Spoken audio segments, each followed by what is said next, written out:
It is Thursday, June 4th, 2026. We will take your calls at 888-658-0234. Well, looky here or yonder. It's meteorologist Mike Favetta with the forecast near you.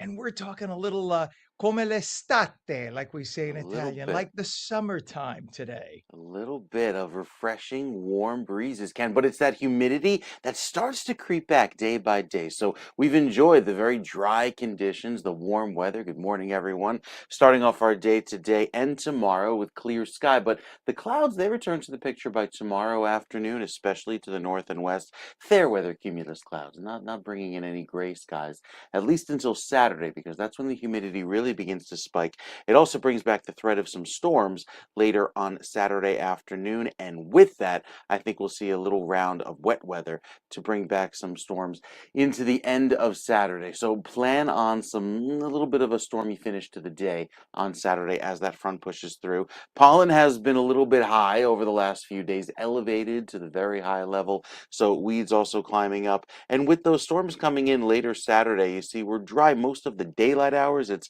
later at night we'll see that wet weather. And then Sunday should clear out nicely with some cooler weather back by Monday and Tuesday of next week. So beyond the dry finish to the work week, I think we'll stay nice and pleasant until that front pushes through. And you can see where it's coming from the Midwest, allowing for the energy to kind of get going and give us our wet weather later Sunday evening. We'll give you more details on what to expect on both coasts coming up with your California forecast in just a few minutes, Ken. The old California forecast, California, which I will be in tomorrow. So I'll expect a personalized forecast. You bet. Meteorologist Mike Favetta, as I straighten my pockets, do it real formal schmormal. I have friends who could do like the triple whatever, the little Sure, points. yeah. I I just just do the do the old, puff. right, the Uh-huh. wedding puff. There you Yeah. go. And I used to have a guy when I was at Channel 7 who used to say, that doesn't match your suit. It doesn't, every day he would always have a comment, that doesn't match your suit. Thank you, sir. All right, I'm sorry. I'll stop. Good morning to you. And we will check back with you, sir. At 7:02 right now, 56 degrees, 53 in Trenton, but 56 northern New Jersey, California right now, Los Angeles 64, 63 in San Diego. Checking traffic right now in the Northeast here in New Jersey. We have a disabled vehicle, Route 17 northbound, north of Route 4 in Paramus. Center lane of 3 lanes closed right now. And you can see the mess that that's causing already at 7 o'clock in the morning. On the Turnpike, we have an issue already, too. New Jersey Turnpike, we have a crash in a roadway northbound, south of Interchange 4 in Newark. All lanes currently open, but very, very slow through that area. We have a crash investigation on 206, and that's impacting traffic both directions north of the Route 601 interchange. That's Montgomery Township. All lanes are currently closed there. Hudson River crossings, we are told that the Lincoln Tunnel is 25 to 30 minutes in. The Holland Tunnel right now, Route 78, going to 139. You can see the folks on the left side of your screen. That's the right tube they're going to. And it's actually moving. So it's heavy, but that's more volume. It's only about 25 to get in right now. So that's not a bad bet. And the GWB already starting to build at this early hour at 7:03. We take a look at the 8095 approach. Upper level be on the right side of your screen, lower on the left. It is only about 30 minutes in, which is good for morning rush for the GWB. But for this early hour, that's already starting to build. It is 4 minutes after 7. As owner and editor of Binge, Tom Bergeron spends his days traveling across the state of New Jersey, meeting with business leaders, government officials, and community stakeholders to understand how these developments are impacting residents and employers alike. All when we say these developments, we mean all the business developments in the state. And he joins us now with a look at what's making headlines across the beautiful Garden State. Good morning to you, Tom. Ken, good to be here. I've got my summer outfit on. It's going to hit high, so we're going for the cooler wear today. Well, listen, I'm wearing shorts. So just not that you can now you can't unsee that knee, which I know. I'm sorry, sir. There's a bottle of Tums on the way to your office right now. You've been covering the launch of South Jersey Connect. This is a new regional bus service, and it's supposed to improve our transportation options because we don't have a lot in New Jersey. And I know that train rail is always very expensive, but this is a nice option. So why is it such a significant development for South Jersey? So it's funny. I've made 2 trips to South Jersey in the last 3 days, and the joke down there is, the folks in North Jersey just assume the Atlantic City Expressway starts at the Parkway and ends at the Borgata. There's actually a whole other country down there, so to speak. So the first stop was to introduce South Jersey Connects. And this was interesting in our 250th anniversary. South Jersey claimed taxation without representation. It was a pretty funny line because they were contributing to the corporate transit fee, but yet there's no NJ Transit down there. Mm-hmm. So they work with Governor Murphy, they work with Governor Sherrill, they work with Chris Calori, and they've created South Jersey Connects. It's a series of 20 passenger microbuses. Right now they have 6 routes that go around South Jersey. And it's more than just, hey, we're going to bring you some access because we don't have enough trains down there. They talked about how that's going to impact workforce development because people can get to school that they couldn't before. They can get to jobs that they couldn't before. They can get to healthier food options that they couldn't before. So it really was a nice example of government taxation actually going to something good as opposed to just an endless pot that we don't know what happens. And, they launched it. It's a pilot program, but they're expecting it to stay and they're expecting it to massively grow.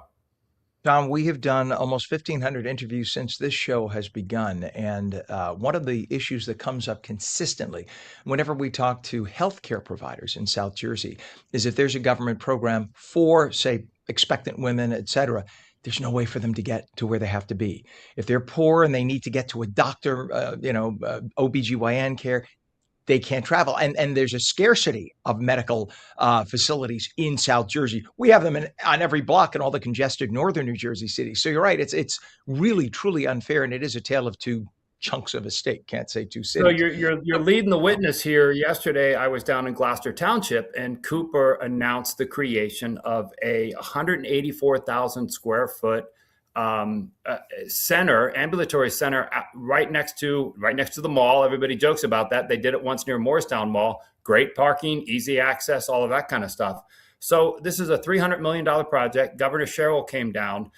Cooper's going to launch it. And the one thing that George Norcross and Kevin O'Dowd and Kevin Mazzarelli were saying at the event was, look, we're going to be open nights and we're going to be open weekends. And you could even maybe get surgery on a Wednesday night or surgery on a Saturday morning. So they were really what you were getting to. They were trying to provide more healthcare options and at times when people might need it. I mean, all of us can't be available at 11 o'clock on a Tuesday to get something done. So it's another example of Cooper leading the way to try to expand access to healthcare, but expand access at the time when people need it, not just at the time when it's convenient for the healthcare facility. So hats off to them for that. Yeah, and if you build it, they will come. If you want some of the population overdose, if you will, in the northern cities to move and go places so that the population density isn't as severe, provide the services somewhere else and maybe they'll check it out. But right now, if you're an elderly person, say, or even whatever, young person who might be pregnant or might have a prevailing illness of some sort, can you go to the middle of nowhere unless you have good transportation? And even if you do have personal transportation, do you want to drive an hour and a half to get to where you got to go every time you have to see the doctor? So absolutely necessary. And yeah, that is definitely a step in the right direction. So what have you been hearing from business leaders in the region about the impact that improved transportation could have on workforce development and economic growth in those areas? Again, it's twofold because you not only are expanding educational opportunities, right? And anytime you can raise any level of academic accreditation, that's great. But now with greater workforce, it enables them to attract more workers. Look, the one thing you see in South Jersey, they actually have something called land. They can build more things. They can build a facility. They can build a manufacturing plant. They can build a corporate headquarters. It's just a matter of getting people there. We don't appreciate that you can live in northern New Jersey without a car. You can't live in South Jersey without a car. They're trying to make that better. And if you can increase the population, increase the availability to jobs and workforce, and then it just feeds off of each other. One thing Assembly Majority Leader Greenwald was saying to me was, this could spur a housing boom, right? We need housing in the state.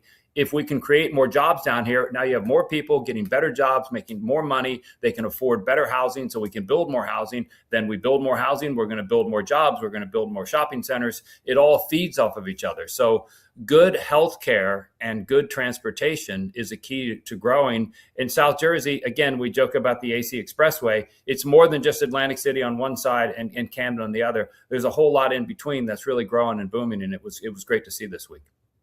Tom, when we do our traffic updates, we try to cover as much of the state as possible. And one of the things we focus on in order to keep our viewership there in South Jersey is we need to have more roadway reports in South Jersey. And sadly, my answer is There aren't that many roadways. I mean, yeah, there are in Southwest as you get toward Philadelphia, but Southeast, it's like how many roads go through Vineland? Not a lot, and that's one of the regional cities.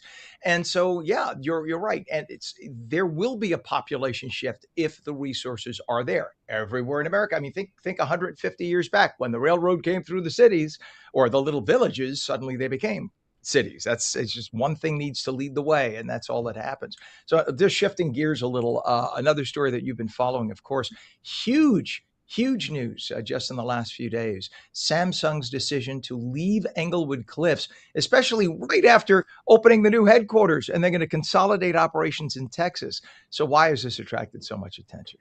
So look, it's real easy for Samsung to say, we've got a lot of other plants and facilities in the Plano, Dallas area. That's great. It makes sense. But it also made sense 12 months ago when they decided to move to Englewood Cliffs. So the question is that nobody's answering is why specifically are we doing? Is it some of the revenue raisers that the governor is going to introduce in her budget? Is it just the desire that this is too expensive to do business? Is Texas really that much of a better option? Look, New Jersey, especially on the international scene, right? This is a company based in Korea. New Jersey always touts its education, our K through 12 system, far superior to Texas. It attracts our workforce, educated workforce it has. We tout our pockets of ethnic communities. Every single ethnic community in the country, in the world, is in New Jersey, including a large Korean population in North Jersey. So for them to say we're going to move to Texas raises eyebrows, and Texas has a lot to bring to people. But the number one aspect is a lower cost of living and a lower business taxes. That's why they're attracting so many companies from California too. So they've created their own little tech center in the middle where they say, hey, come here. It's cheaper to live and the taxes are lower. So we'll have to see where that goes. But it's another Fortune 500 company leaving the state. This is going to be a good test for, Governor Sherrill and Lieutenant Governor Caldwell have talked a lot about doing right by business, which has been welcomed by the business community. This is going to be a true test of what they can do. It's going to be tough. And I know more so for the financial firms in New York and New Jersey who say that they can't financially compete when the cost of doing business is so high, and they could just simply relocate to Texas and have, 30% lower costs, and that way they can be competitive. With Samsung, that's a little bit of a different story. You're dealing with tech, so we'll see. But obviously, they may be playing follow the others. I can't say follow the leader because they're one of the leaders, but follow the others because others have gone there. But time will only tell, sir. What is your website? Remind everybody the Binge website, please. Binge.com, BINJE.com. Business in New Jersey every day, or business in New Jersey everywhere, because we cover the state. I'm getting ready to head to Jersey City later, and I'll be in Monroe tomorrow and South Jersey earlier. Love seeing the state, love and talking to businesses.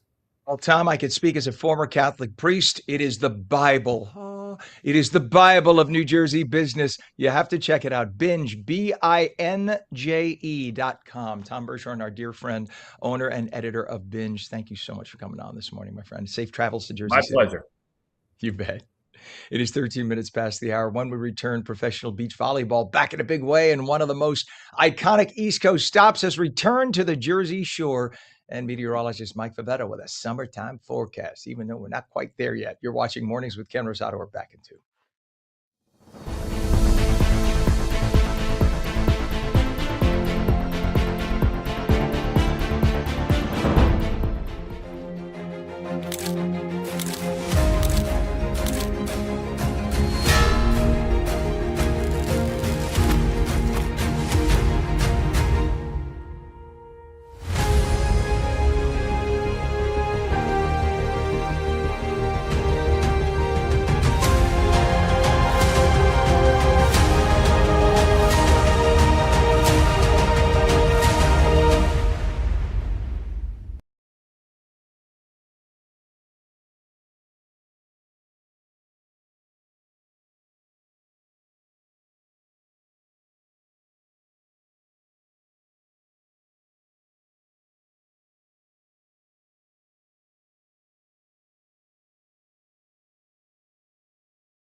Welcome back to Mornings with Ken Rosato. It is Thursday, live in New Jersey and New York, and now we welcome Los Angeles and San Diego, our California channel on LACA. It's 16 minutes past the hour.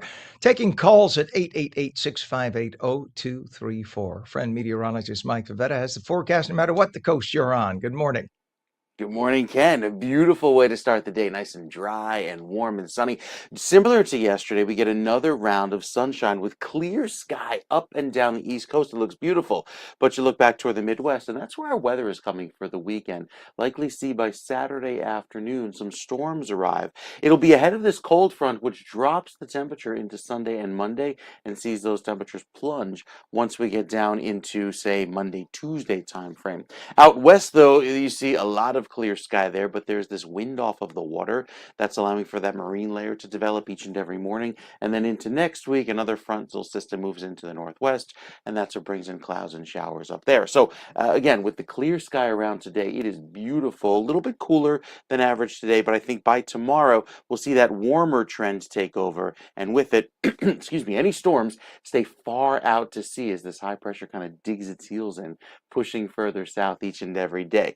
As it moves east, though, you see the showers and storms start to trek eastward as well, and that'll arrive as soon as Saturday afternoon, providing a little bit of cloud cover and continued on and off sprinkles, I think, by Sunday afternoon. But then the cool weather gets going, it'll look and feel much more pleasant by the time we get to the middle of next week. We'll give you those details coming up, Ken, with another check of your forecast in a few minutes. All right. Thank you so much, Mike. It is 18 minutes past the hour, 56 degrees northern New Jersey, 58 Trenton, Los Angeles, 62, 62 San Diego. Couple of traffic incidents to tell you about on the Goethals. Disabled truck eastbound on the New York side right now. Left lane is currently blocked. That's causing a mess. And on the New Jersey Turnpike, we have a crash. Eastern spur northbound north of the southern mixing bowl in Newark. All lanes currently open, but traffic is very heavy. Route 206 crash investigation impacting traffic both directions north of Trent Place, Montgomery Township. All lanes currently closed. Back to the Turnpike, disabled vehicle in the inner roadway, northbound north of interchange 13A by Newark Airport. So if you're heading to the airport, that's going to cause some real nightmares for you today. We have a disabled on Route 17. This is northbound north of Route 4 Paramus, center lane of 3 lanes closed. And again, back to the Turnpike. We have 3 different things. And this one now is a crash at the inner roadway northbound north of interchange 14, 1 and 9 in Newark. Your Hudson River crossings right now, the Holland Tunnel, making your way from Route 78 on 139 into the tubes. You'll take a look and see that the right tube, so that'll be the left side of your screen, fairly heavy right now. If we have 139, let's see. We don't? Okay. All right, let's go to the GWB. I'll tell you right now. Lincoln Tunnel is 25 minutes in. The Holland Tunnel is about 30 to 35. GWB? There we are. We got a camera. GWB is on the right side. You can see is your upper level. Left side is lower level. And right now we are told it is 35 minutes in from that point. To Los Angeles, just a couple of things to tell you about because it's only 4:30, 4:19, I should say, in the morning there. Traffic collision on in West LA at the 405 and Wilshire Boulevard off-ramp. A crash right now on the 105 at Vermont Avenue off-ramp in South LA. And another crash right now in South LA, Santa Monica Boulevard at East 133rd Street. Well, speaking of California, professional beach volleyball is back in a big way, only not necessarily in the California side, but East Coast side. One of its most iconic East Coast stops has returned to the Jersey Shore. The Association of Volleyball Professionals recently kicked off its 2026 AVP League season in Belmar, bringing some of the world's top beach volleyball athletes, including Olympians and international stars. The AVP will also transform New York City's Central Park into a world-class beach volleyball venue as part of its nationwide tour. Robert Corvino is the CEO of the Association of Volleyball Professionals. We like to call it AVP. We insiders. We say good morning to you, Robert. Good morning, Ken. Thanks for having me. Good to have you on. And you're kicking things off in Belmar here, just opened the season there. So how exciting was it to bring professional beach volleyball back to the Jersey Shore? And what was the response like? Yeah, it was a fantastic start to the season in Belmar. The crowd brought the energy and excitement we knew they would. It's the first time we've been back in since 2014, so there's a lot of built-up excitement, and we really crushed it. The weather was a little tricky on Saturday, windy, but the athletes adjusted beautifully, and made for really some fun conditions. And then Sunday was a picture perfect Jersey Sewer day. So we had a great weekend. And Belmar, of course, has a long history with the AVP. I said Belmar, excuse me. Long history with the AVP. What makes it such a special destination for beach volleyball players and fans alike? Well, the sport is just growing, bursting at the seams and growing exponentially. So it's great to see that the junior participation going on in the Jersey Shore up and down the coast really supports the sport of beach volleyball, and it continues to really be a great place for us to bring the sport. And I think a lot of folks may not realize the AVP League, we're talking Olympians, medalists, some of the best athletes in the world. These aren't just a couple of kids who said pick up volleyball. These are pro athletes. Exactly. Yes, these aren't just the best beach volleyball athletes in the world. These are the best athletes in general. And these are, we have gold medalists. We have NCAA national champions. Really incredible group of athletes. I had a friend who used to play volleyball a lot in South Florida, a very dear friend of mine, and he describes volleyball. He said it's like soccer on a smaller field. And what he meant by that is every muscle in your body is working, but you're not running 400 feet, but you are constantly sprinting in short distances. It is a constant workout. You always have to be on your feet. Every player is playing at all times. Is that a pretty good description? Yeah, absolutely. It's one of the toughest sports to play, but it's easy on the body, luckily. But yeah, it certainly puts your body to the test. Good for the cardiovascular for sure. How does the team-based league structure work, by the way, and why has it been such a success? Yeah, so building off of the 2024 Summer Olympics in Paris and what they created with a beach volleyball court right in front of the Eiffel Tower, we wanted to bring that here in the United States and really provide this sport a platform for iconic venues across the country, from coast to coast. So the league base is made up of 8 city-based teams. Each city team has a men's duo and a women's duo, and we play a regular season 8-week season, and then it culminates in a championship over Labor Day weekend on Oak Street Beach in Chicago. Cool. Robert, talk about what's going on in July in Central Park. Yes, we're going to be returning back to Central Park July 18th and 19th. We bring 300 tons of sand into Woolman Rink. So we build a big sandbox right there in Woolman Rink. It's a fantastic place to bring the sport, and we're looking forward to being there again this year. Now, Robert, when you bring in 300 tons of sand, does that mean you also have to bring out 300 tons of sand afterward? We do. We end up donating a lot of the sand to the courts there in Central Park, as well as other areas around the tri-state area. But it's tricky getting in and out for sure. Wow, that cannot be easy to do or inexpensive, I'm sure. But you can't have volleyball unless you got the sand, so that's very cool.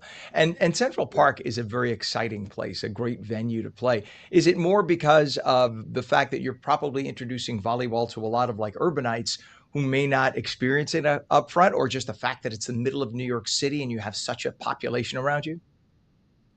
Well, a little bit of both, right? I think that this sport has been traditionally associated, as you mentioned, with Southern California. And I think with the growth of the sport and bringing it from coast to coast, we want to make sure that we have representation here on the East Coast. There's a huge following and a support system here within the beach community. And last year we sold out tickets in about a week.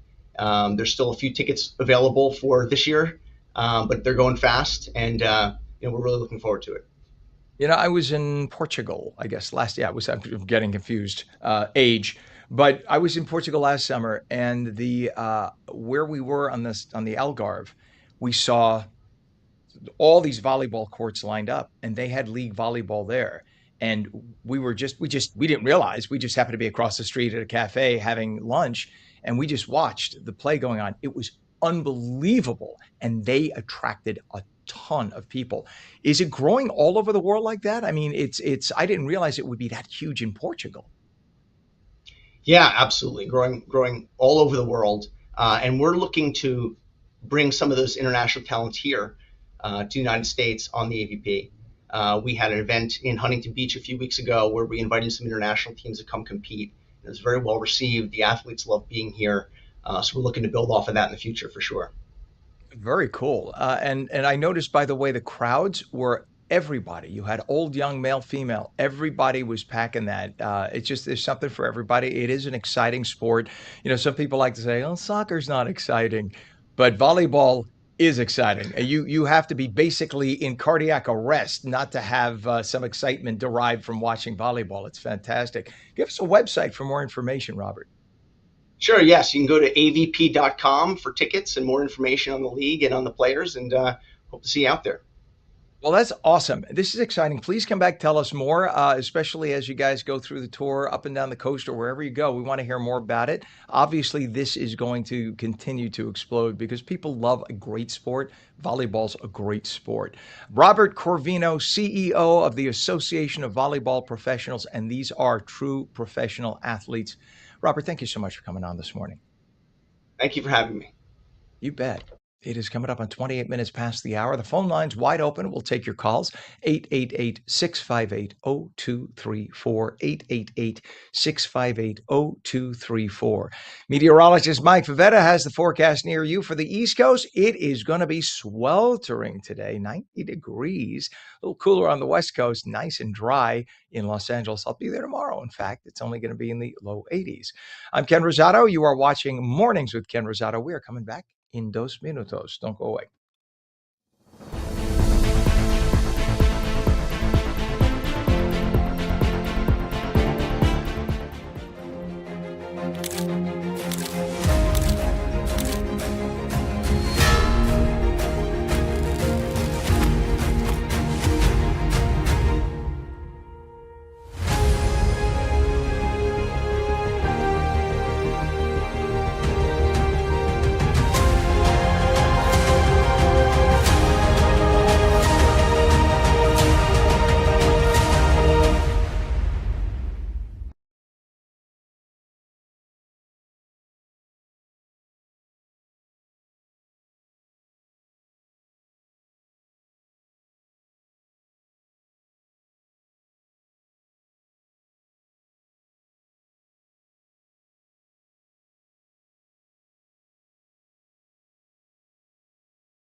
And a very good morning, 30 minutes past the hour, Thursday, June 4th, 2026. Welcome back to Mornings with Ken Rosato. I'm on the East Coast and the West, and also a little bit of Florida, too. It is good to have you on. Meteorologist Mike Favetta has a forecast near you. And Mike, if I am correcto in taking a look at your forecast online, is New Jersey going to be the hot spot of those 3 locations? Oh, yeah, it's going to be really warm. Upper 90s at times this weekend. I know, really, really hot stuff, but it doesn't last. It's like a one-day sale. And then it's right back to the cooler weather with some showers as soon as Saturday afternoon. So Saturday is the day to stay cool, especially with all that heat and humidity that starts to build. And it's not even oppressive levels of humidity, just a little bit of warm weather that comes in briefly ahead of all of these storms that start to cool us down when they arrive by Saturday afternoon. Behind that, another round of dry weather. That's what California is enjoying at the moment, with clear sky there little bit of that cool cloud cover along the coast, making it a few miles inland, but ultimately parting ways and giving way to sunshine by the afternoon. I think Saturday could have a little bit of afternoon cloud cover, but beyond that, plan on the early morning marine layer, back to the sunshine. Great weather for Ken as he's visiting the left coast. Lots of sunshine there, at least every afternoon. So with that, we look ahead to some cloudy conditions that'll be arriving early next week. That is after several days of all of this clear sky. So it's all of these showers and clouds in the Midwest that ultimately make their march eastward, delivering some rainfall by the time we get to Saturday afternoon. And with that, you'll see the clouds slowly increase, I think, later tomorrow afternoon and into Saturday morning. And then by Sunday, also have another quick brief shower that could come through, mostly clouds. And then it's a little bit cooler with that drier northerly breeze again taking over into next week, cooling us off into Wednesday and Thursday. So we'll likely see a little bit of a dip in temperature when we get to that time frame. This time next week. We'll tell you more about that coming up with your 7-day forecast, Ken. It's all in just a few minutes. All right, sir. Thank you very, very much. In terms of traffic now, we should say it's 57 degrees northern New Jersey. It is 58 Trenton. It's 62 now in Los Angeles, 63 degrees in San Diego. Now we move on and tell you about traffic. Problems now on the New Jersey Turnpike. We have a crash on the Eastern Spur northbound, north of the Southern Mixing Bowl in Newark. Take a look at what we have here, and that is the crash. You see a truck there. So it's not impacting traffic massively, but you can see they're going pretty slowly past it. That happens. Folks just trying to be careful as they go past, so just beware of that as you make your way, again, near the Southern Mixing Bowl on the Jersey Turnpike. Route 206 now. Crash investigation, both directions north of Trent Place in Montgomery Township. All lanes currently closed. Over to the Goethals Bridge, we have a disabled truck eastbound on the New York side. Left lane is currently blocked, causing real issue for folks as they're trying to make their way over the bridge.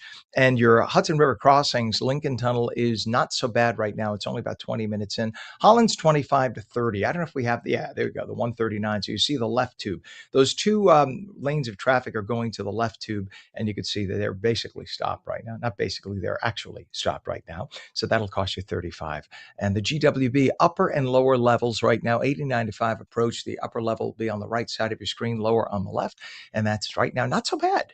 That's actually about a 25-minute ride in. Much better with the bright sunshine in your face than being stuck in a tube somewhere, I'm sure. On to the West Coast, Los Angeles, Santa Fe Springs.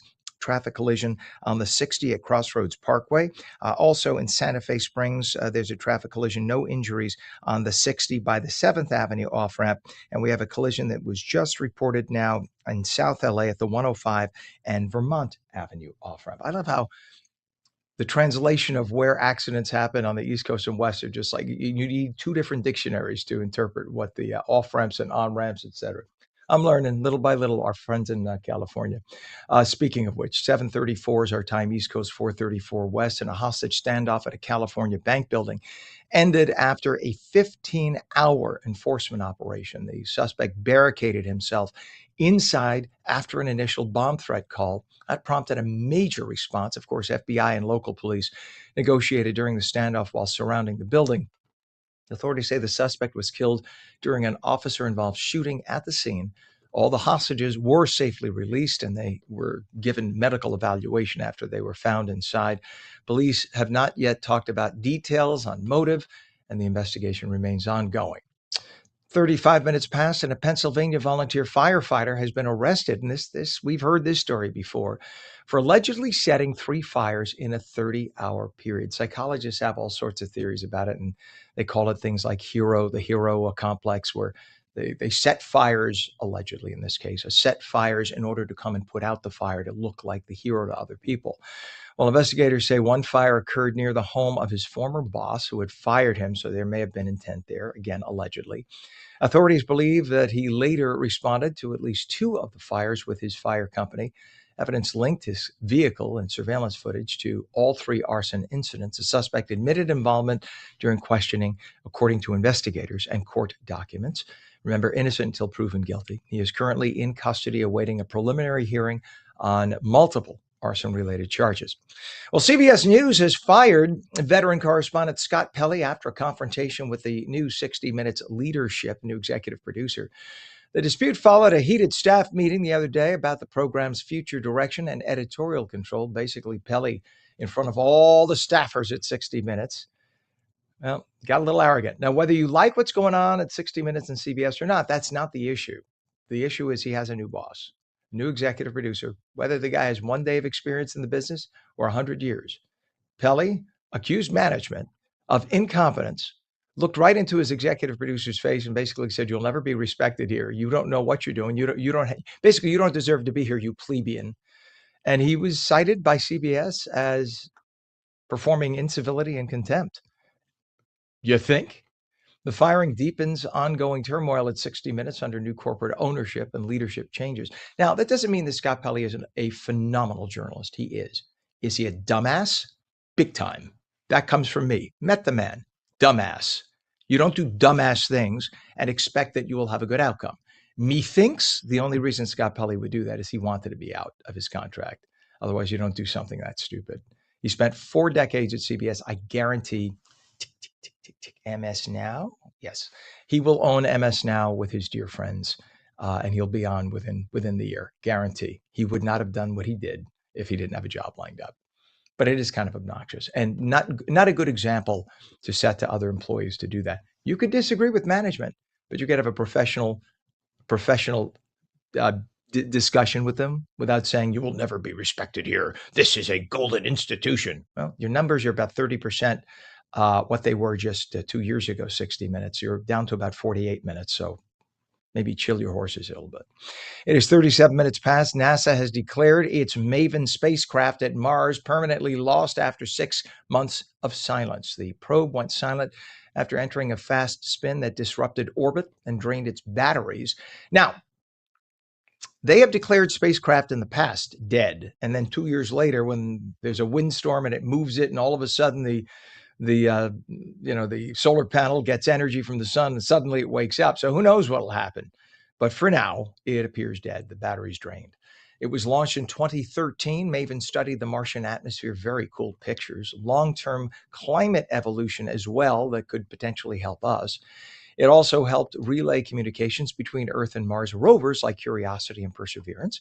A NASA review board concluded the spacecraft cannot be recovered or restored, but they concluded that with other vehicles in the past. We'll see. Scientists praised MAVEN for major discoveries about Mars's atmospheric loss and history. Again, we got 12 good years out of it. Even if it cost $500 million, that's amortize that. Works out pretty well. It is 39 minutes past. The U.S. Department of Homeland Security canceling most pending contracts initiated under former Secretary Kristi Noem. Really makes you scratch your head here. This is according to the current secretary. It is a move that follows congressional scrutiny and an internal watchdog review of her contracting practices. This is a person who spent hundreds of millions of dollars to show her on a horse and promoting Department of Homeland Security like it was a new burger chain. Really, really, really makes you wonder about her judgment. Sorry, but really. During a hearing before the House of Representatives Homeland Security Committee, Secretary Markwayne Mullin, who seems like a much more no-nonsense person, faced questions from a top Democrat about what steps he had taken to cancel Noem-era contracts. Don't know about you, but I'm very happy to see he's doing this. Save some money. You can't be the party that talks about the other party wasting money, and then you spend $300 million on a campaign with hair and makeup, and you're all glammed up on a horse trying to look tough. The move is part of a broader effort by Mullin to unwind contracting practices under Noem that drew bipartisan criticism. And I'm assuming this will draw bipartisan support. The United States announced new tariffs on imports from dozens of countries over forced labor concerns. Officials say many trading partners failed to enforce laws preventing goods made with forced labor. The tariffs range from 10 to 12.5%, depends on the country involved and how poorly they treat their people. Major economies include the UK, EU, Canada, and India affected by the policy. Several governments and human rights groups criticize the tariffs as ineffective or politically motivated.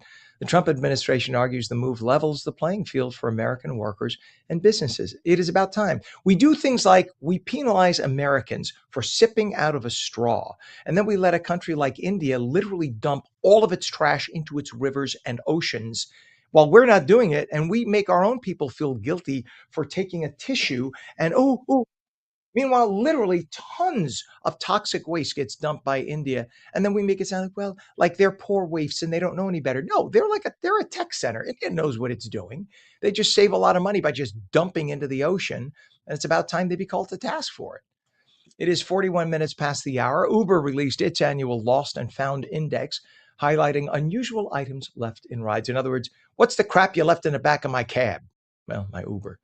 Commonly forgotten items, phones, of course, everybody, it falls out of your pocket, wallets, keys, fitness gear.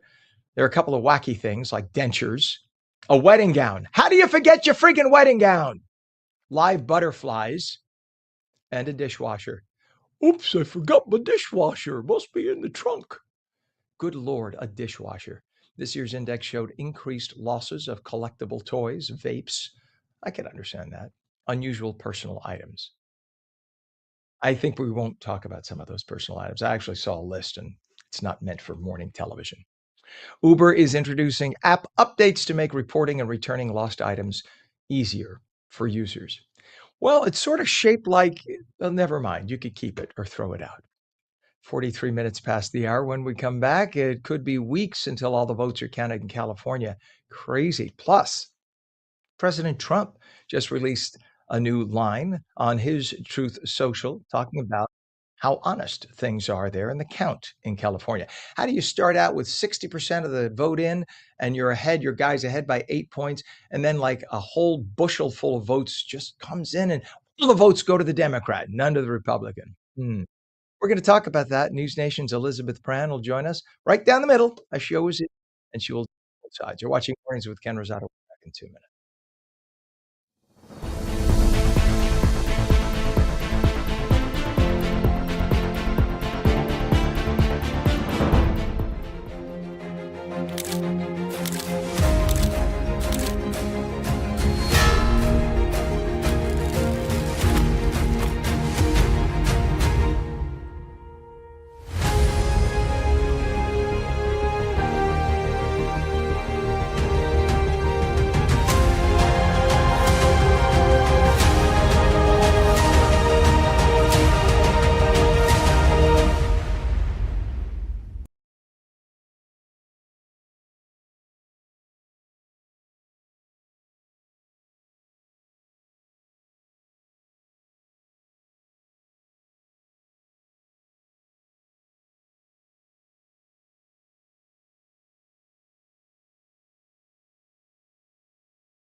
Welcome back to Mornings with Ken Rosato. 45 minutes past the hour, taking calls at 888-658-0234. Meteorologist Mike Favetta with the forecast in your city. And I ask you, Mike, you've taken, I'm sure, ride shares, Uber and Lyft. Have you ever left your dishwasher in your Uber? That's a new one. That's a new one. I mean, What did you forget? I have size. social going right now. We're doing Instagram Live over here and pointing over there. Hi, Instagram Live. The question is like, and folks are saying, how do you possibly forget I can understand, like you took a phone call, you said, just give me a second. You ran out. Even that's like not the brightest bulb, in the world move to do that. But how do you forget and just like move on? It's like the whole purpose of having the Uber transport your well, never mind. We could spend a whole show on that, and we won't. It sounds like a Good scam, if morning. you ask me. A little bit of something going on there. Maybe insurance. Just a dishwasher, right? Doesn't Exactly. add up. Doesn't add up. No. Well, no matter what you're doing today, Ken, whether you're finding your dishwasher, losing your dishwasher, buying a new one, it's great weather to do so. We've got beautiful skies up and down the East Coast, and maybe head to the beach on a day like today with that very pleasant weather around. Nice calm seas. Again, lifeguards not on duty yet during the week. But as you head into the afternoons, look at these temperatures that will warm well into the 80s and even 90s ahead of this cold front, which delivers a little bit of rain later Saturday afternoon before we get into the clear skies for Sunday morning, and then another quick passing shower for Sunday afternoon. So keeping an eye to the sky this weekend for some changes in the forecast. That is, after a really sunny and warm start each day. The warmth will be around for the next 2 weeks at least. This warmer and drier pattern takes over, that shade of yellow across the northeast indicating some drier than usual conditions. And yes, it lines up with the drought, especially where the drought is hitting hardest, that is, down across the southeast, keeping an eye there where the warmest and driest weather remains. But out west, technically no drought in California, so good news there, Ken. Maybe you'll start to see some lush green out on the coastline when you're there this weekend. When I'm stepping over the homeless and the needles and stuff, yeah, and there's nothing like street vomit and feces when you're all dressed up and trying to get to a Rush concert in Los Angeles. I'm telling you, it's just lovely. Looking forward to it. Actually, a friend of mine, I probably shouldn't say this, but a friend of mine is a very high-ranking city official in the city of Beverly Hills. I won't say his name. I'll give you that much, but won't say his name.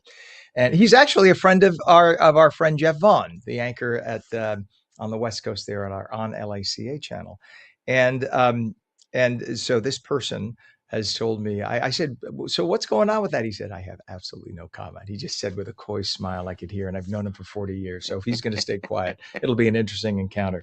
All right, sir, we'll check back with you. Appreciate you as always. It is 7:48 East Coast, 4:48 West, 60 degrees, northern New Jersey, 58 in Trenton right now, Los Angeles, 62 and 62 in San Diego. In terms of traffic right now, we have a New Jersey Turnpike disabled vehicle, outer roadway, northbound south of interchange 13A, which is going to take you to Newark Liberty International Airport. And it's never good when you have a blocked lane, but the right lane is blocked there. Pam, can you please pick up the 206 tour, 206, and go to the very first camera on the 206 circle there? You'll see. We'll see if we can bring that up right now. I'll tell you about one other issue right now, and that's as you approach the GWB, there are truck restrictions in place to let you know. Eastbound, all lanes are open, but commercial vehicles exiting from Route 46 to exit 73. Yes, you got it. Right now, there is a restriction to the express lanes. All right, let's bring up 206 if we can. So 206, all you got, I mean, it looks pretty. I love this, but I guess the locals consider that traffic. That must be so full of traffic for the locals in Montgomery Township. Montgomery Township is a lovely place, by the way, but it is not quite Union City. And that is traffic. So that just gives you an idea of perspective. I had to show that because the folks there are saying that this is traffic. God bless them. God bless them. Meanwhile, we should show this. Let's go to Route let's go to 192 or 139. Show 139 going into the Holland Tunnel, shall we? And this is for the folks in Montgomery Township. Now compare what you just saw to that. What would you rather be in? I'll take Montgomery Township. This is your way into the Holland Tunnel. That's going to cost you 40 minutes. It's 35 right now. Lincoln Tunnel, GWB upper and lower levels, really not that bad on a beautiful morning. Hot, but beautiful morning. And you're talking 35 minutes in right now. Better is the left side is the lower level. Right side is upper. Either way, 30 to 35 is a good ride into Manhattan. West Coast now, quickly, we have a traffic collision. Santa Fe Springs at the 60 and Crossroads Parkway. And then we have a collision in South LA at the 105 and Vermont Avenue off-ramp. It could be weeks until all the votes are counted in California. So why are they literally the worst state in the nation when it comes to counting votes? Why does it matter? Because the people chosen as Congress members could shift the balance of power in Washington so it directly impacts you and me, no matter what state we live in. Here to talk about it this morning is News Nation's Elizabeth Pran, a journalist, mom, and wife, host of the Raising America podcast. Yeah. Elizabeth, seen every week at this time here on Mornings. We say good morning to you, my friend. You know, Ken, the news gods, they blessed us this morning because the president is currently lighting up social media about this delay, which is not unusual or unexpected, right? We talk about this every time there is an election. The nation's most populous state seems to take forever. And that's because you have this voting absentee culture. It is essentially just all vote by mail. And there's 39 million people, certainly not 39 million people who voted, but you get the idea, the sheer quantity. So if you look back to 2020, because I said, how long did it take? Now, that was a long time ago, but it gives you an example. Those results didn't come in. Again, that was different. It was the general, but it took about a month. We are not going to have a month to wait who is in the runoff to be the next mayor and the next governor. But I think we need to be sort of just waiting as that tick continues to that clock continues to tick. So how does the president feel about it? This is what I was saying, the headlines this morning. He is lighting up social media. I have some notes on my computer because I didn't want to put words into his mouth, right? He is writing in part, there's big cheating by the Democrats in California. Votes are all tied up. He said there's a federal investigation underway. Writing in part, the Democrats are at it again. They are trying to steal the governor of California primary and the mayor of Los Angeles primary away from two great Republican candidates. Is there proof of that? No. Am I reading to you because it's on social media? Yes. But that is, all that being said, there are accusations, but this takes forever. What we can say right now, Ken, as you see the results, Karen Bass is in the runoff. Who's going to face her? Looks like Spencer Pratt at this point, but Rahman isn't too far behind. That being said, it gives us something to chit chat about, Ken. I mean, it's never a dull moment out in California. You know, California is an amazing state. 39 million voters, and they receive 72 million votes, and it's just shocking how that happens. I just, I think what happens. My friend, I almost gave his name away. The guy who's an official in Beverly Hills, I just talked about. I think what they do is they send like 5 or 6 extra ballots in case you make a mistake on one, and you shouldn't really send all 5 or 6 back. You know that. But this is the thing. I think that. The attitude about voting in California is the attitude about everything else in California. So what? So we sent them 12 extra ballots. I know personally, again, anecdotal, I know 2 different people who regularly receive 2 or 3 extra ballots because their name was spelled on some application once off by 1 letter. And they have called the local officials and told them, I got 3 ballots here. And they just toss the other 2 out. Next election cycle, they get 3 ballots again. The thing is, I think it's a very lackadaisical attitude. And this is why, whether it's intentional cheating or just sloppiness, I think this is what pisses people off, because the vote matters and it impacts your life and mine if they send asses from California to represent the country. And if you look at some of the trends, so, folks look at the data of those ballots coming in. So early and often, usually those are Republican. And there's people that pick apart this data. But then there were a lot of ballots specifically in this race, specifically in the mayoral race, that were this week or Monday. They were essentially last minute, people waiting to make a decision. And if you look at the trend, especially after the debate, there is more enthusiasm. I don't remember, of course, I don't remember what I had for breakfast yesterday, but covering the midterms just 4 years ago, if there was this much enthusiasm. Of course, at that point, obviously, Governor Newsom wasn't, term limited. So we are seeing a different scenario. But you have these outsider candidates, not only in the mayoral race, but also in the gubernatorial race, that are igniting a ton of enthusiasm that we don't always see in the midterms, right? We typically see people on the streets and protesting and up in arms and really excited, maybe in a general, like we saw 2 years ago. But this is a midterm. Ken, you and I are usually talking about how we're trying to get people out and voting. And of course, there's apathy in the midterms, but there's more enthusiasm, specifically with these outside candidates, that we have seen in a long time. So I think election integrity is something that we are talking about, because people are like, wait, I care. I'm actually going. I'm tired of my tax dollars being used improperly. I'm tired of, as you mentioned, the homelessness, the drug use, the unaffordability, all of these things. People are lit up. I have not seen this in some time. What's amazing is the folks in California they have been wallowing in their crap for so long that they think there's no other way. It's been like 2 generations of stepping over homeless and needles, and they think, well, it's just the way of life. No, it's not. No place else in America, not in Manhattan, you don't have that. Well, maybe now it's just starting. It has been just starting. You don't have it. If you make it illegal to do it and you get people help mandatorily, you pull them off the street so they're not around schools injecting themselves, and you don't make it a haven. Look, you got great weather. You could live on the streets at night in California and in January and not freeze to death. So you are literally drawing people. Florida, you could do the same, but yet how come it doesn't exist there? It's because they enforce the laws in Florida. I lived there half the year, and I'm telling you, you do not see homeless anywhere. There is no open drug use. There's no defecation and vomiting in the streets. But yet you talk to Karen Bass, she makes it sound like, well, there's nothing we can do about it. Are you a moron? Are we supposed to be that stupid? This is what gets me. It's like, but I think the people have now lived 1 or 2 generations with that mess, wallowing in their mess, that they think that is the only way of life because they're in a bubble. Well, and they've either moved out, like we talked about Dean Cain last week, or they stayed there and they're pissed. And so I keep on going back to the mayor race because it really is a symbol of what's happening across the state. And you have this, you could say now really a Hollywood star, Spencer Pratt, who has captured the emotion. And you have the critics who say, well, he's not pragmatic. He can't balance a checkbook. You have the mayor saying he's never had a real job. Be careful what you say, mayor. You have a city full of actors who are looking for jobs right now. So when they say, I'll do just about anything, including reality TV for a paycheck, because it's unlivable, just be careful what you say. And you have him all about messaging. He can shoot a 60-second vertical. He can capture emotion. And if he says, you're right, I'm not fantastic with finances, I'll know a guy, I'll find a guy, I'll find the best guy I could ever find. Where have we seen that, and where has it worked? Right? Well, I'm sorry, I've seen this playbook before where they say, I'll find the right people, I'll hire the right people, I know the problem, so I'll find the solution. She should probably be thinking about her messaging at the same time because she's had the opportunity for the solutions. And how did that go? How did disaster relief go? How is the city going? Yeah. And we have a councilwoman who says, I can solve homelessness. How is it going?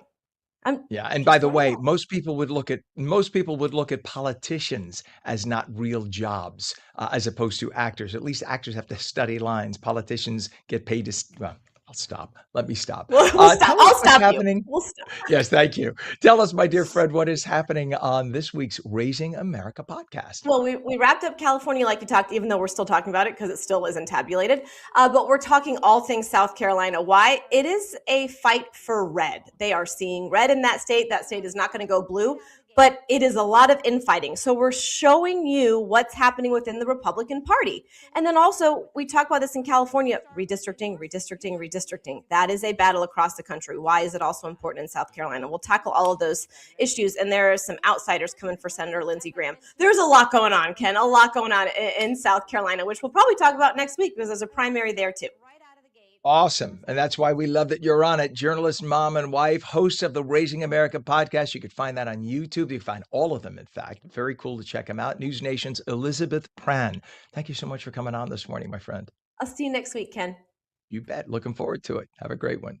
59 minutes past the hour. Those of you watching on LACA on the West Coast, if you haven't started to get mad at me yet, stay tuned for your local news. If you're watching on New Jersey, we will be back with live local New Jersey news, weather, opinion, and traffic. Thanks for watching Mornings with Ken Rosato. Back in 2.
Very good morning, 8:01, Thursday, June 4th, 2026. This is on New Jersey Mornings. I'm Ken Rosato. Straight to meteorologist Mike Favetta. If you are axing where summer is, well, we're going to ax no more because summer, it looks like, is here full swing. Although we had a heat wave already, so we know what We summer did, is. but that was back in spring, like around Easter time. I mean, this is a Still nice spring. trend. This is true. It is still spring. So we had, it's the meteorological summer that gets everybody all excited. Whenever June hits, you go, oh, that's it. Off to the races with the warm weather. And we start off nice and warm this morning with temperatures already at 70 in Newark, even a little bit cooler up in Sussex at 57. But we're about the same temperature where we were yesterday, plus or minus a degree or two. The dew points are the temperature where the air is saturated. Anytime they're in the 40s and even low 50s, that's comfortable. So it remains dry today. We won't see that big uptick in humidity until this weekend. And even then, it's not all that substantial, just barely noticeable with that warm weather. The Futurecast has us nice and warm today, climbing into the upper 80s, approaching 90 this afternoon, feeling warm. But tomorrow, that's where we really see the warm up at 91 in Newark, 92 in Trenton, even down toward Toms River. Where you find yourself along a southeastern facing beach, say south of Toms River, it'll feel much cooler with that wind off of a 61-degree ocean. Saturday also very warm in the 90s, and then you see these storms pop up as soon as Saturday afternoon. They arrive throughout the evening, delivering not much cool weather, but just a little refreshing, drier feel for Sunday.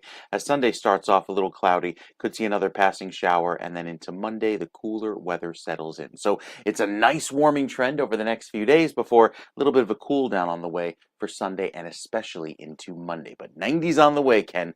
It'll feel lovely. We'll tell you more about it coming up in a few minutes. Always appreciate the word lovely. Thank you very much, sir. It is currently 55 degrees. Pardon me. Excuse me as I cough. I just finished my coffee too. That's a bad thing. It is 8:03 right now, 55 degrees in northern New Jersey. We have, how is this possible? It says 55 northern New Jersey, 65 Trenton. So I guess as the sun is up, you'll see that change. That's quite a disparity. And right now we have 62 degrees in Vineland and 60 degrees in Cape May. So ranging from 55 to 65, depending on where you are in the state. That's a lot. Checking traffic, Garden State Parkway, we now have a vehicle off the roadway reported, and this is impacting local lanes southbound, south of exit 109, Tinton Falls. All lanes open to traffic, but people are slowing down as they go through there. Route 18 now, disabled vehicle northbound south of Morris Avenue in Piscataway. The center lane is closed. Never good to have a center lane incident because now you have to have emergency vehicles coming on the sides and people slow down. So just be careful passing there. Another issue on the Garden State Parkway. This is at, let's see. Oh, this is now, they're saying, okay, a crash at 109. They're reporting this twice, once as a crash, once as vehicle off the roadway. I'm assuming it's one and the same. It's at the same exit. One is saying Tinton Falls, the other is Middletown. We'll look into it and see why we got two reports. Could be two vehicles. New Jersey Turnpike, disabled vehicle right now, outer roadway, northbound south of interchange 13A by Newark Airport and Elizabeth with the right lane blocked. Crash investigation on 206, both directions, north of Trent Place, Montgomery. All lanes are currently closed there on 206 in Montgomery. We go over to our Hudson River crossings. The Holland Tunnel approach right now, 139 coming off of Route 78. Look at the folks going into the right tube, just an absolute mess. It's about 2 miles of delays going in. The Lincoln Tunnel, a little bit better at 30 minutes. That's going to cost you 35 to 40, what you just saw. GWB upper and lower levels, 80-95 approach, not that bad at all. Look at that. It's only 10 minutes in. 10 minutes in is wonderful. So everybody head up to the GWB. Now watch that change in the next half hour. It is 8:05 and Montclair State University, beautiful Montclair State University, is stepping into an exciting new chapter, taking on a big role in New Jersey's media landscape. Beginning this summer, the university will oversee NJPBS, which is the Association of PBS Channels for the state of New Jersey, creating new opportunities for community engagement all across the Garden State. Dr. Keith Strudler is the Dean of Montclair State University's College of Communications and Media. We say good morning, Dr. Strudler. I feel like I'm back at NYU's. I went to Tisch School, and I feel like I'm going to get yelled at by my professor now, having you on. No. Your degree, it's everything's good. We can't go back and change grades now. I promise you that. The diploma stands. Thank you, God. Thank you, God. All right, we appreciate it. I have Doctor. those same nightmares myself. Just a quick aside. Cousin Bruce Morrow, cousin Brucey, actually taught me for 2 semesters at NYU, and I just saw him. I was doing some work at WABC Radio, and I saw him, and I said, "I don't know if you remember me," because he's in his advanced age now. And he said, "Oh, I remember you, cousin. You were a bad student." Oh, Nice Ken, to be known. I'll give you one funny story, and then we can get into it. I ran track in college, and when you run track in college, yeah, you kind of form these lifelong friendships, and we go back for a lot of reunions. And I went back and I saw some old teammates that I hadn't seen for years, and I said, they're like, "What are you doing?" I'm like, "Oh, I'm a college dean now," and they kind of looked cross-eyed. They're like, "You had a hard time getting out of college." And so I actually use that story quite a bit with my students. I'm like, "Look, you're going to go through some patches, right? Like Right. we're gonna have ups and downs. You don't have to be perfect. Like you're gonna get there." So I like to think that can Amen. be inspirational. Amen. And that is, and Montclair State is such a fantastic university and such a beautiful campus. And this is such an exciting and perfect fit. So you have the antenna right there, right? The broadcast tower is right behind you for one of the channels. I know when I used to work at Channel 7 is also up there. That's their backup tower. So you guys obviously know television. You have a great broadcast program. So I know you had to compete to get this, but now what does the future hold? Because it's tough today to manage any broadcast media because the audience is now split up all over the place with online, et cetera. So, what are the plans for the university with NJPBS? So it's a great question. Obviously, there's a lot to unpackage there. And I think what you said kind of at the onset really kind of drives the entire conversation, which is really this is now an opportunity to serve communities across New Jersey. And I think that's going to drive everything that we do. Obviously, at the core, there's this kind of this the opportunity to lead a broadcast network, and which is very much a cornerstone of what New Jersey PBS is.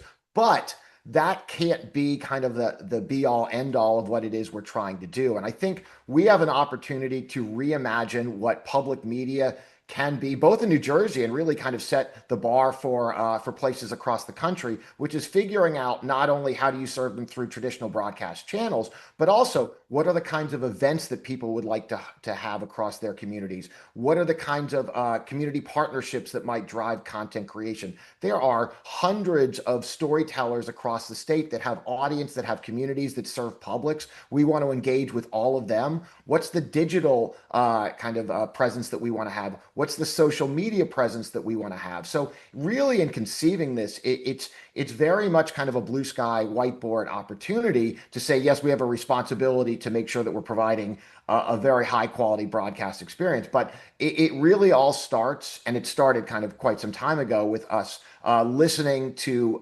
communities across the state and trying to figure out what it is they want and how it is they want to consume information. Doctor, what I've kind of noticed is in mass media, and I've been doing this now. I'm almost 60 years old. Been doing it literally since I'm 12. I started on television at 12, and I've worked at 23 radio and television stations in large and small markets. And in all those years, I saw the industry change. I'm sure you have as well, from where radio stations were everywhere, the opening of an envelope, etc., to now it's all automated. It's all even the voices are tracked. There is no human reality. There's no tactile. There's no face-to-face flesh pressing the opening of a business. That's gone. That's gone. Not only in the big stations, the little stations, it's just there's just no connection. And people sense that. And I think that's why they started going away to their own thing and downloading MP3s. If you're not going to be there live for me, why should I bother? And I think TV started going that same way. Let's do everything network and we'll just carry the network. We'll do 2 minutes of local and we're good. No. And what ended up happening? People started tuning out of TV. And PBS started heading that same way. Let Channel 13 and Washington and WTTG, let them do all the programming and we'll just carry it and we'll do a 30-minute show once a week and we're good. Yes, it costs a lot of money to do local programming, but why shouldn't I watch Channel 13 then? Why should I watch one of the 7 signals outside of Channel 13? And by the way, and I'm sorry to make this such a long question, uh, Channel 13 is licensed to Newark. People forget it is a New Jersey signal, but it's not part of NJPBS. It's its own entity. But the thing is, you got 7 signals covering 9 million people. And I think so many people are hungry for something other than just carry the signal out of New York. You know what I'm saying? Yeah, and I mean, you know this certainly better than I do. New Jersey is a peculiar animal, right? Where we are sandwiched in between these two massive media markets, and that brings a ton of advantage, the kind of information we get and the kind of cultural opportunities and so forth. But New Jersey has its own ecosystem, and it's critical. And I think this is often forgotten, and it's both for kind of just obvious reasons, but also economic reasons. It's really easy for this to just increasingly become a news desert. And certainly the folks at our Center for Cooperative Media are kind of at the vanguard of studying that and helping to solve that problem. But that's exactly what it is that we aspire to do in operating New Jersey PBS, which is to figure out where it is that people are not getting the local information that they deserve, and that they crave. And we're not presuming that people are going to engage and watch us simply because we're on a dial now or because we occupy a position in a spectrum, but we're hoping and assuming that they're going to come to us because we're giving them something that's not available, right? And so, and an interesting kind of story about how we went about this in kind of conceiving our bid. And there's the whole economics behind it, which you kind of alluded to, which is these things get on, it's expensive to operate these days.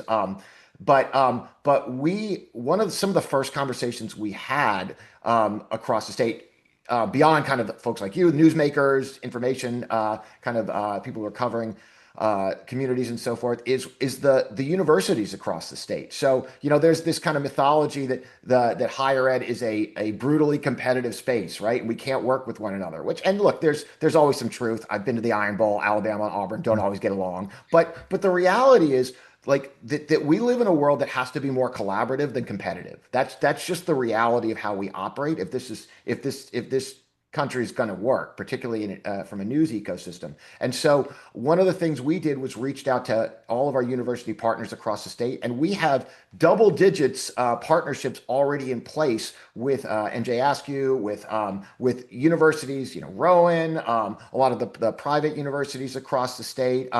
There's just all of these folks now that we are already kind of having conversations with about how can they be engaged with this product, what's the information they want, how can they integrate this into their curriculum, how can they be kind of an outpost and tell stories. Because, you know, the other thing we're very clear about is we may be located in Montclair, New Jersey, which, as some people might know, is a bit of a media hub itself. But our goal is not to be associated as a northern New Jersey or a central New Jersey. This is a New Jersey network. So from the southern tip up to the northern tip, east, west, our goal is to make sure that we have kind of voices that are being reflected across the state. Well, we stand up and applaud you. We congratulate you. If there's any place on the planet, any organization who can take this and make it work, it is yours. We're very proud of you, and we're excited for you. And whatever you need from us in any capacity, man, I got 40 some odd years in the business. Give us a call. We all want to see this work, and we're very, very excited about the future of NJPBS in your hands at Montclair State. Dr. Keith Strudler, Dean of Montclair State University's College of Communications and Media, that just went from this level to this level. We thank you for coming on. Thank you so much, Doctor. Thank you so much. You bet. It's going to be exciting. And hopefully the next chapter for NJPBS is going to be better than the last, because it needs help. And I think those are the folks who can do it. Good for them. Ever wonder why everything gets coordinated at major airports, or how, like at Newark? How do they make it all work? When we come back, we'll speak with the vice president of the Newark hub for United Airlines. We're coming back in 2 minutes.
Welcome back to On New Jersey Mornings. I'm Ken Rosato at 8:17. Straight to meteorologist Mike Favetta with a warm forecast for you. Good morning, sir.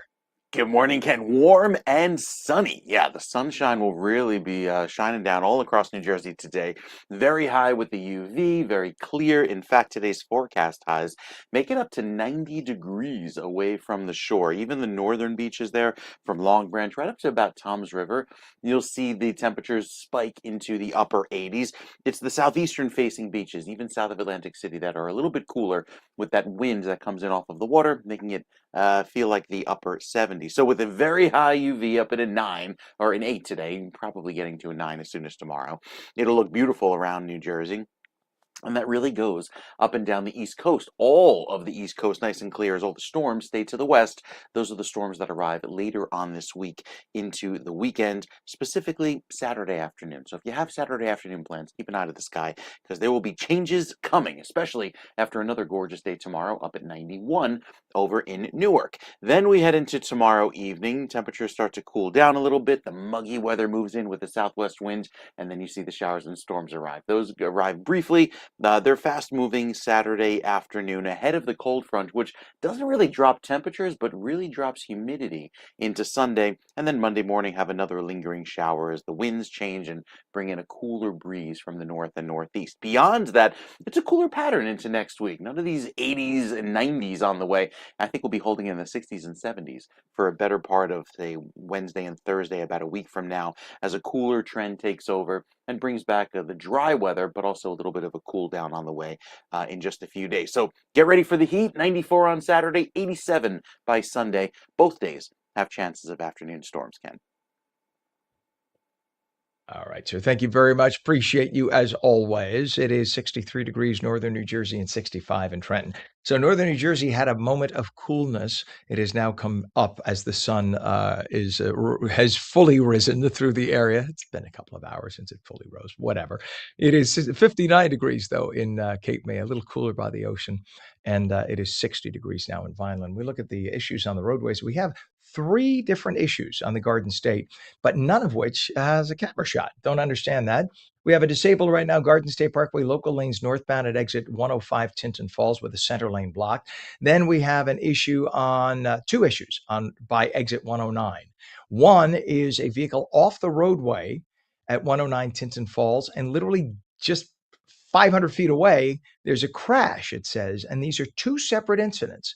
Maybe one occurred because maybe the vehicle went off the roadway because the crash stopped traffic and they didn't want to collide, whatever. Who knows? But that's all at 109 on the Garden State Parkway. 206 crash investigation, both directions impacted north of Trent Place, Montgomery, with all lanes closed there. We have a disabled vehicle, Route 18 northbound south of Morris Avenue, Piscataway, 2 left lanes closed. And then let's see, 206. It says a crash investigation. We showed the camera though before. It didn't look that bad, but this says crash investigation 206, both directions north of Trent Place, Montgomery. All lanes closed. Your Hudson River crossings right now, your 139 approach from Route 78, Holland Tunnel, is going to cost you about 30 to 35 minutes. And you can see those middle lanes going into the right tube. They are impacted there. The Lincoln Tunnel approach is only about 25 to 30, and the GWB upper and lower level is wide open. If you need to get into Manhattan, go GWB. It's only 10 minutes and you can get across, especially upper levels on the right, lower on the left. Lower is a little more in terms of volume, but that's actually moving, as you can see. That's probably 10 to 15 lower, and the upper level is not even 10. So that's a good deal this morning. Take advantage. Pam, let's go 7:30. I'm sorry to talk tech here as I'm talking to you, but nonetheless, we move on. It is 22 minutes past the hour. A hostage standoff at a California bank building ended after a 15-hour law enforcement operation. The suspect barricaded himself inside after an initial bomb threat call, prompting a major response. FBI and local police negotiated during the standoff while surrounding the building. Authorities say the suspect was killed during an officer-involved shooting at the scene. All hostages were safely released and received medical evaluation after being found inside. Police have not released details on motive. The investigation remains ongoing. 22 minutes past, a Pennsylvania volunteer firefighter arrested for allegedly setting 3 fires within a 30-hour period. So again, think about that. That is a volunteer firefighter who set 3 fires. and then shows up. And this is not unusual. Some, I know psychologists have talked about this as sort of a hero complex in order to show up at the scene first and put out the fire. Some have, through history, done this. They've set fires. And this is just an allegation, but nonetheless, it's being investigated. Investigators say one fire occurred near the home of his former boss who had fired him. That could be revenge, allegedly. And authorities believe he later responded to at least 2 of the fires with his fire company. Evidence linked his vehicle and surveillance footage to all 3 arson incidents. The suspect admitted involvement during the questioning. And of course, more will be investigated. But that is not entirely unusual. That has happened in the past. It is now 8:23, and John Gouda is helping to lead operations at one of the busiest aviation hubs on the planet. As vice president of the Newark hub for United Airlines, he oversees a critical gateway that connects millions of travelers each year while supporting the region's economy and transportation network, and was recently honored at the Newark Regional Business Partnership's 2026 Transportation Awards breakfast. John joins us now to talk about the importance of Newark as a transportation hub. Congratulations on being honored, John, at the Transportation Awards breakfast. How are you today? Doing great, Ken. Thank you so much for having me. It's a pleasure to be on the show with you this morning. And yes, pretty incredible event. Yes, very cool. And I was just laughing with our director, Pam. I was like, here the man manages probably 1 million flights for United Airlines a year at Newark, and we can't get him online because our system is not working right. But thank you for your tolerance We figured it and your out. patience. That's it. We figured it out. You know what's funny? Somehow, whenever we have an 8-year-old dialing in for that, they always figure it out. We adults, we always have like, hey, Yeah. the microphone. It's just, and it's on our end. So, but we Right. appreciate you very, very much taking the time. So, I'm happy to Newark be here. Liberty, it's great to have you. And by the way, I will be there tomorrow taking that airline. Yeah, United, you are my airline. Newark Liberty plays such a vital role in the region. How would you describe Newark's importance to the economy of New Jersey and also the broader transportation network, being the hub right there? Yeah, thank you, Ken. Critically important for the economy of the entire region. That's why us being a core founding member of Newark Regional Business Partnership is so important to United, because this is our hometown. Our employees, 15,000 strong, come from this area. We're a big part of the economic engine of the region, and very proud to be a New Jersey native here. So what is it like? I know just the airport itself, and this is something that's entirely out of your hands.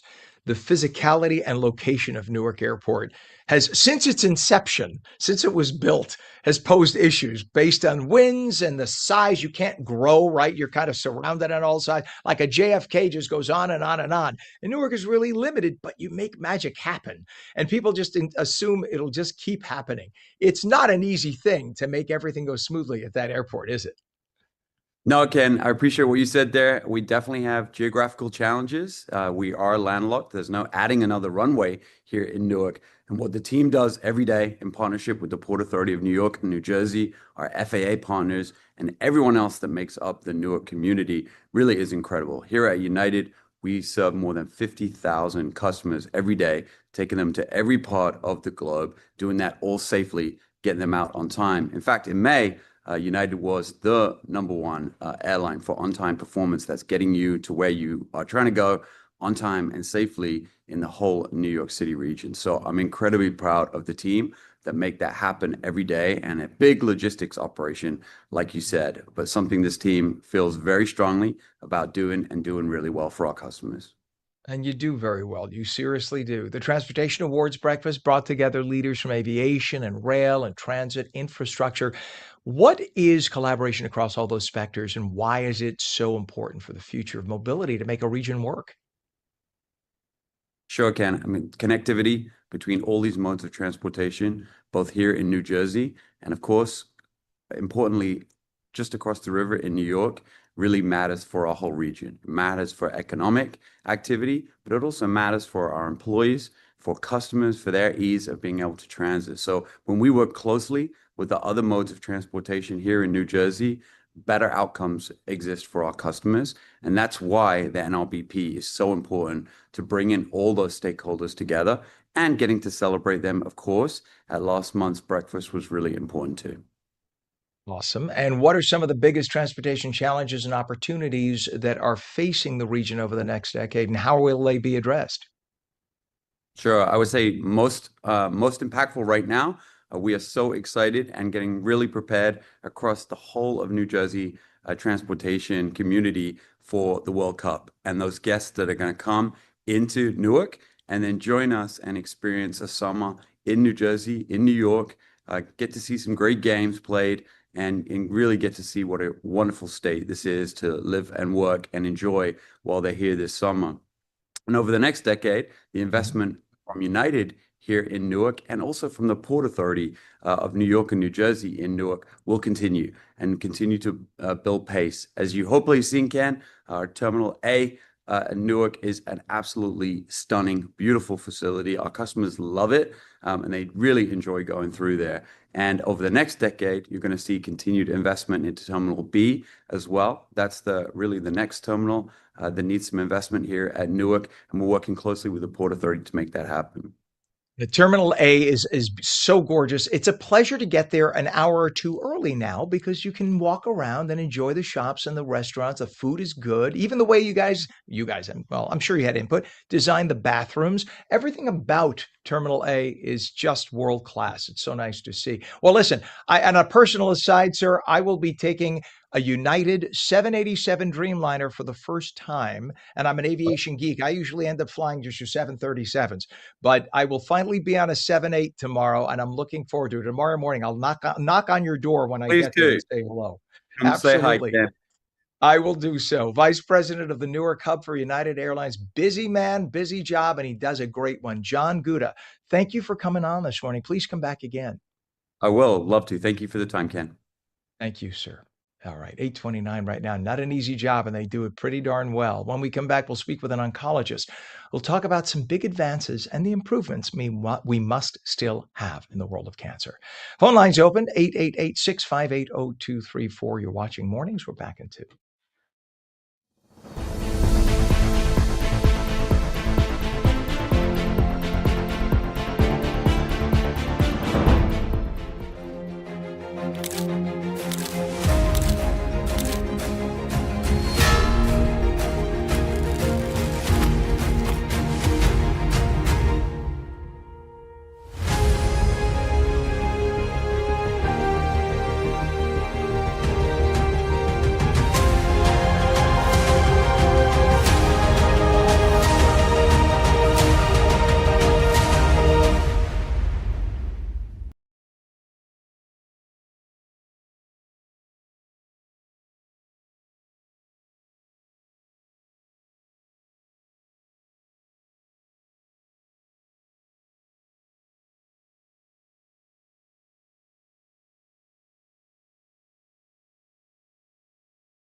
Very good morning. It is Thursday, June 4th, 2026. Right now, we have 62 degrees northern New Jersey. It is 65 degrees in Trenton, 60 degrees in Cape May. I'm Ken Rosato. Welcome back to On New Jersey Morning. Sunny and hot today.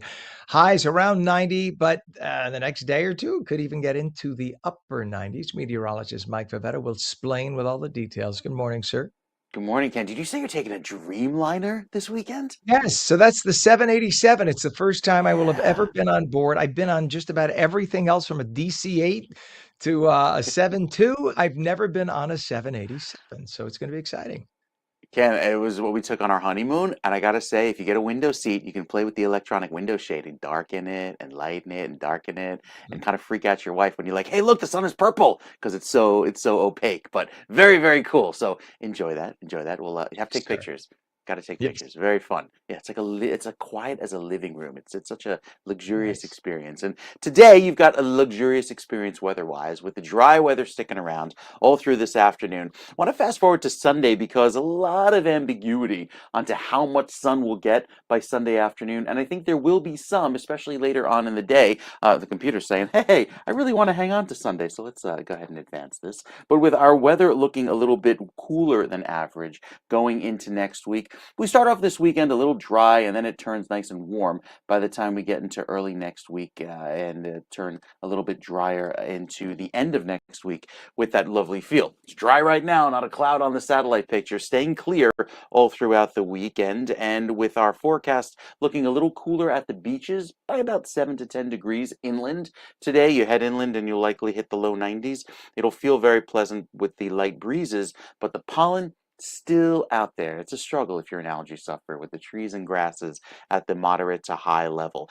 With today's high getting up to 86, it's above our average high of 78 degrees. And again, the clear sky lasts all throughout today into tomorrow. Water temperatures, they're slowly creeping up through the 60s, but this is the time of year where you get a little bit of upwelling. The warm water at the surface layer blows off and the cooler water pools up from below. So we'll probably see those temperatures dip once more. Heading into the weekend, I think we're dry most of the morning on Saturday, best chance of afternoon showers, and then Sunday has another pop-up chance for some rain, but honestly, that really doesn't tell the whole story. The most opportunity for rain will be on Saturday evening, especially if you have those outdoor plans. So we finish off the work week dry, more clouds tomorrow, a touch more humidity by the start of the weekend. And then these are the showers and storms that line up ahead of the front that moves on down for Sunday morning with that cooler weather in place, a little bit of a breeze coming off of the water. I think Monday is much cooler with clouds and some showers around as well. So after so much warm weather, temperatures climbing into the mid and upper 90s right through Saturday, we see a cool down through Sunday, 70s, and then likely stay in the low and mid 80s throughout Tuesday and Wednesday. Even a little bit cooler at the beaches next week as well, with the shore points looking decent into next week. Average cool is what our average warmth, I should say, is what we like heading into the second week of June. Gotta ease us in, Ken, to the hot summer heat.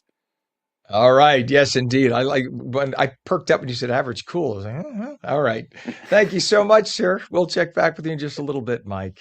61 degrees northern New Jersey. It is 65 in Trenton. A lot of issues on the roadways. Let's start with 287. We have a crash with injuries southbound at exit 35, Route 124, Morristown. The ramp lane closed. If you look to the left side of your screen, you can see the closure of the ramp with the police car there. Pardon me. And they're working on that. Rescue vehicles trying to take care of the folks there. Let's move over and let you know about what's happening. Let's see, Route 18. We have a disabled vehicle, and this is Route 18 northbound.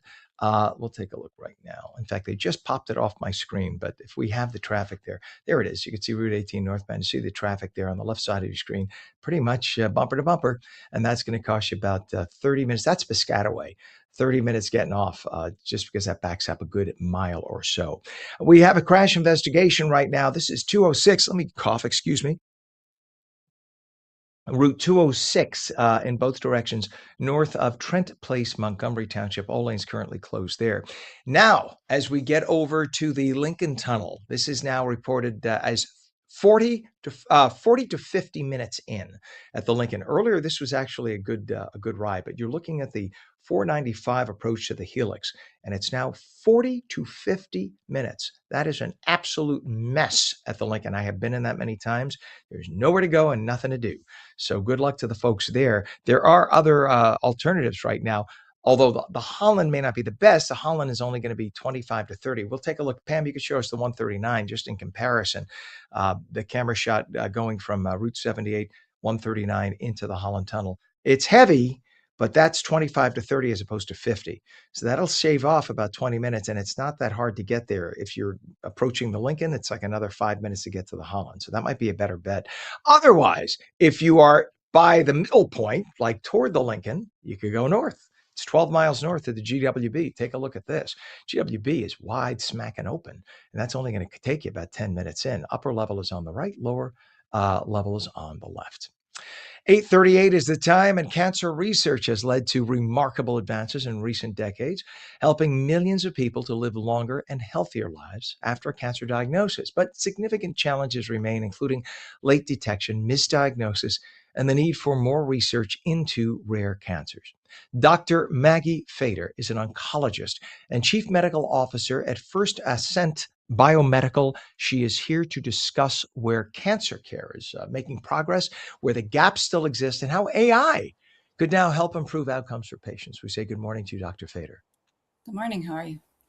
It's wonderful to have you on. Thank you. Yeah, I'm fascinated by how far we've come with cancer research and treatment between using the new it's the word I'm looking for, the new biologics and whatnot, and treatment and just early detection and the techniques for early detection. And I know that with early detection, your chance of a positive outcome is so much better. So please talk about where we are and where we need to go.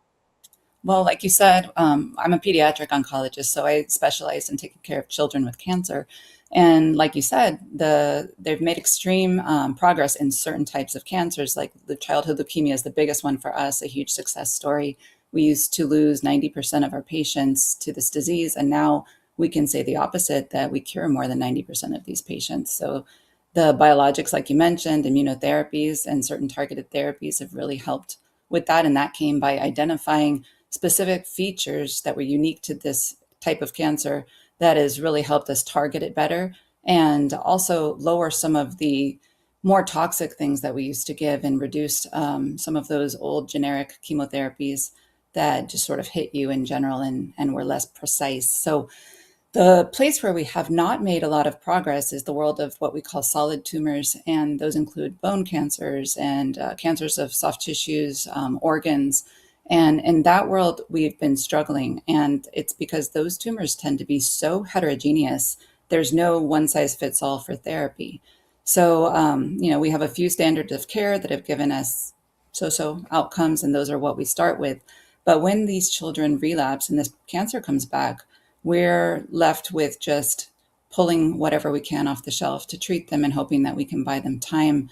And there's a very poor chance of cure in those situations. So at First Ascent, we have developed a technology. We actually did that through studies through Nicholas Children's Hospital and Florida International University over the last 8 years. And what we do is take individuals' tumor specimens and process those in our lab, disassociate that patient's unique cancer cells, and test them against a whole array of FDA-approved therapeutic agents. And we can test 100, 200 different chemotherapy agents, and even use those in an AI program that will score the efficacy of each of those drugs and even test them in combinations with each other so that we can come up with a personalized cocktail of therapy for the individual patient. And we've seen great improvements and improvement in both not only stable disease, but overall response rate. Dr. Fader, that's my mouth is agape off camera as you say this. So instead of trying, like, I mean, when I say guinea pig, that's not your intent. Your intent is to try to save their life. But instead of trying drug after drug after drug on the person, you take the tumor, little cells of the tumor, and you let AI basically treat those cells in a dish and see what works. Is that basically what you're talking about? So this way, you're not trying the drugs on the individual potentially having side effects. You do it on the tumor. Right. We take those cells, we put them into a big, it's very fancy when you look at it. It's kind of cool. But you plate all those cells into individual wells. We actually do this test in triplicate so that we can verify the results. And you use nanoparticles of drug and test those against all the cells. And then we see how well that drug performed on those cells in the lab before we use them in the patient. That is amazing. So for everybody who thought in the past when they made a donation to the American Cancer Society, et cetera, where is the money going and is it working? Clearly, it took a lot of years, but it's amazing. And is it me, or are we starting to see this more exponentially with AI? We see exponential growth in even biologics. I remember when we first heard the term years ago, we thought, what's this? And the idea of training your own body's cells to go after the cancer. It's like having a key in a lock and unlocking it, and suddenly the cells are going after the cancer as if it's a virus. This is brilliant. And do they keep evolving and changing as well? They do. We've noticed that if we start to treat somebody and they are having a response and the response slows down, let's say, okay, the drug stopped working, what's going on? We retest and we can see changes, and then we can adjust our treatment. So we have made a treatment adjustments based on that. And we've also noticed that you can sample two different areas. Let's say they have a tumor in the abdomen and a tumor in the lung. Those two samples might yield slightly different results. And so what we try to do is find a combination of therapy that overlaps both of those areas so that we can try to treat everything. And of course, rare cancers account for such a surprisingly large percentage of cancer cases. I think a lot of people, I was shocked when I read that. Why do these cancers often receive less attention? Is it just that you could put the money into taking care of somebody? If there's a large number of people affected by a certain cancer, obviously the money's going to go there because you have more people to treat. Is that basically what happens? Yeah, I mean, everybody has limited resources. Cancer research costs a lot of money. I mean, these things we're using are expensive. All the reagents we have to use, all the manpower that it takes to come up with all of this stuff. And really, I think that both the pharmaceutical industry and even on the kind of, what should I say, like the epidemiology kind of approach by the government who funds all of these things, you look at where you can make the biggest impact. And so they go to the big populations first. And then unfortunately, those people who suffer from the more rare cancers kind of get left out of everything. So osteosarcoma in adults is maybe 1% of cancers. And then you have breast cancer that gets, 9 women out of every 9% of women are going to get breast cancer. So, you go where the bigger population is that you can impact quickly, but we still need to worry about those kids. And, we have 500 patients a year with children with osteosarcoma, another 500 a year with Ewing sarcoma, and then the list goes on. So we're talking about thousands of children every year who are kind of getting left out of the picture in research. And because those tumors are so heterogeneous and so unique, maybe the mainstream approach to just doing a clinical trial where everyone gets the same drug isn't going to be the answer anyway. So we are looking at this as a way to give them other options. Well, thank God you're on it. We appreciate your brilliance and your work and your research. And thank you for saving lives and extending them as much as you can. Oncologist and Chief Medical Officer at First Ascent Biomedical. First Ascent Biomedical. Dr. Maggie Fader. Thank you so much for joining us. I need a second cup of coffee is what I need. It was a pleasure, Doctor. Nice talking to you. Okay. Likewise. It is 8:46. We're back in 2.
8:48. Welcome back to Mornings. We go straight to meteorologist Mike Favetta. And Mike, our director Pam, who's not a fan of the hot weather, she told me she had a 500-pound block of ice dragged into the control room so she could sit on that during the show.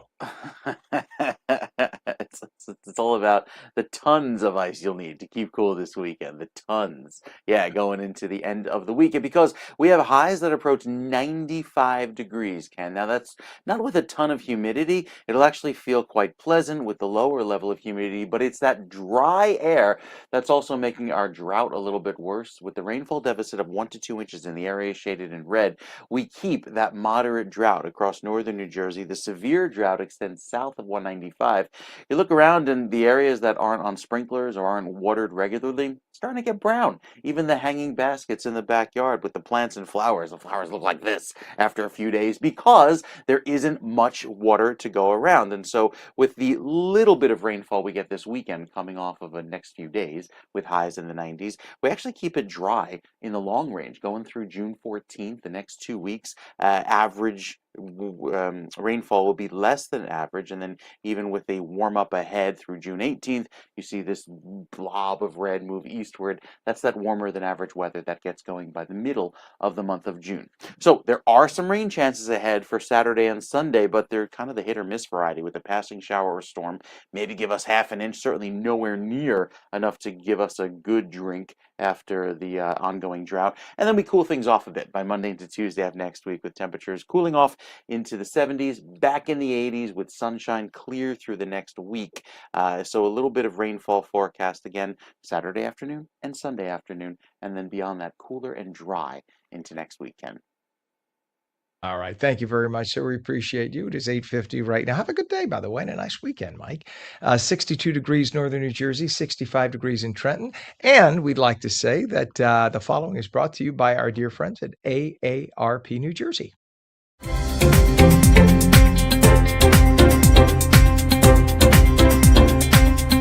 Medicaid and SNAP benefits are critical resources for so many families across New Jersey. But with recent updates and changes, many residents may have questions about what these changes mean for them and what steps they need to take to maintain coverage and benefits.